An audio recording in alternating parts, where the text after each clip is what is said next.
साह्रै मन थाम्न सकिँदैन। मेरो मेरो जिज्ञासा मेरो अभिवादन यहाँको पुलिस प्रशासनले पनि सुनिदिनु भएन, ढिलासुस्ती गरिदिनु भयो। आज मेरो यो अवस्था छ, मेरो नाबालक दुधे बच्चाको यस्तो चाहिँ हत्या भएको छ र आजसम्म नि स्पष्टीकरण कि यसमा कतिजना संलग्न छन् भन्ने कुरा क्लियर गरिदिनु भएको छैन है। त यो कारणले आज म गरिबलाई यस्तो पीडा परेछ, भोलि यो देशको कुनै पनि 3 करोड जनतामाथि पर्न सक्छ। यो कुरा चाहिँ केन्द्रीय सरकारले चाहिँ एकदमै जरुरी छ ध्यान दिनलाई। आज मलाई पर्यो, अस्ति अरूलाई पनि परेको थियो र भोलि पर्सि फेरि अरूलाई पनि पर्न सक्छ। आज यो कुरालाई यत्तिकै दबाएर छोडिदियो भने है, यो प्रथम कुरा। र यो हाम्रो देशको सेवक प्रहरी, जस्तो कि अब प्रहरी भनेको एउटा जनताको सेवक हो, उसले त्यसैको लागि कसम खायो। तर उहाँहरूलाई मेरो बच्चा हराएको दिनै मैले चाहिँ 3 घन्टा पछि उजुरी जाहेर गर्दाखेरि मेरो सानो नानी 3 वर्षको हराएको छ। यस्तो हुलिया सहित र फोटो सहित उसको नाम सहित चाहिँ सबै कुरो डिटेल दिँदाखेरि पनि उहाँहरूले परिचालन गरेर खोजिदिनु भएन मेरो बालकलाई है। त्यसपछि हजुरहरूको त्यो दिन केही भएन, हामी आत्तिएर आफ्नो बच्चालाई आफै खोज्यौँ। चारैतिर भौतारी भेट्छ कि भनेर कहाँ गयो के भयो, सानो नानी छ, बोल्ने उसलाई त्यति ढङ्ग छैन। अनि त्यो अवस्थाले हामी आत्तियौँ मेरो बच्चा हराएको भएर। अनि त्यति भइसकेपछि अब वडा अध्यक्षलाई पनि भोलिपल्ट 16 तारिक हराएको, आइतबार 31 गते हराएको बच्चा 1 गते बिहान चाहिँ नि वडा कार्यालय गएर कतै सिसी फुटेजमा चाहिँ देखिन्छ कि भनेर सर्च गरेर हेरियो पनि त्यहाँ हेर्दाखेरि अब के छ भन्दा एउटा बाइक 1 टाइम आयो 2 टाइम गयो, उता एकचोटि आयो 2 चोटि गयो मोटरसाइकल, जम्मा 15 मिनटको भित्रमा। यो कुरा प्रहरीलाई जानकारी दिँदाखेरि पनि इन्भेस्टिगेसन उनीहरूले चाहिँ गरेर दिएनन् कि हो सत्य कुरा के हो। र उल्टो मसँग सोधे उहाँहरूले कि बाइकको नम्बर देखिएछ भनेर उहाँहरूले मलाई सवाल गर्नुभयो। म टेक्निकल होइन नि, म प्रहरीबाट होइन नि, म एउटा सर्वसाधारण आम जनता हो, म एउटा पीडित बाउ हो। र यो कुरा मैले गर्दाखेरि चाहिँ उहाँहरूले चाहिँ चासो विषय दिनुभएको भएदेखि सायद मेरो बच्चाको अवस्था यस्तो हुँदैन थियो होला, समयमै चाहिँ ध्यान केन्द्रित भएको भएदेखि है, एउटा कुरो यो। र दोस्रो दिन उहाँहरूले परिचालन गरिदिनु भयो 4 जना प्रहरी। अब दोस्रो दिन भइसक्यो, 24 घन्टा पछि 36 घन्टा हुन लाग्यो हराएको। 12 बजीसम्म नि भेटिएन।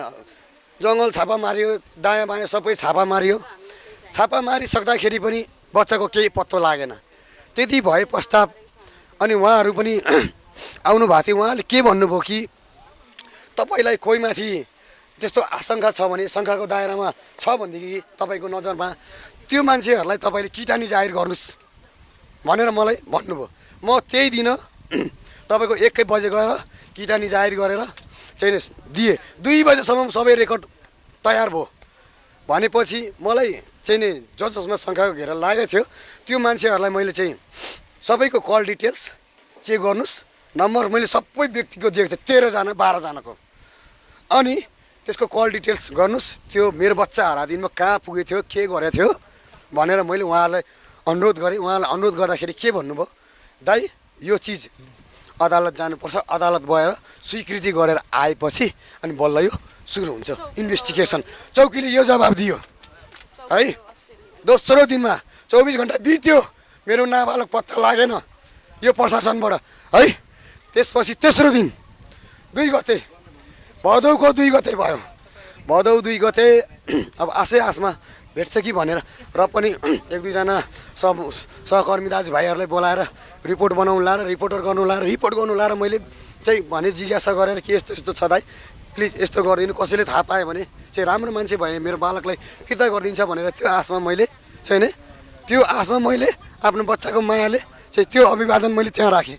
तर त्यो दिन पनि बित्यो आधी दिन।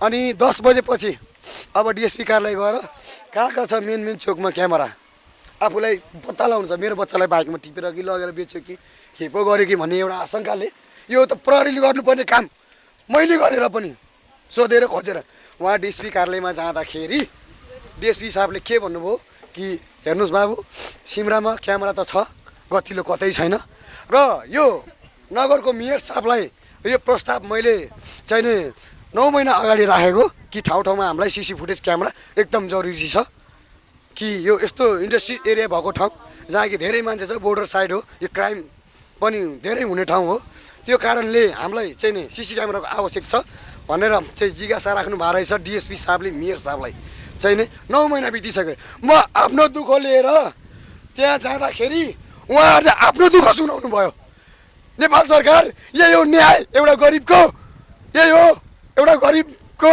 न्याय यसरी नै गरिब कहिलेसम्म मर्ने गरिब जनता कहिलेसम्म रुने गरिब बाउ कहिलेसम्म रुने म एउटा गरिब मजदुर मेरो घरमा छोराछोरी चेलीबेटी छन् म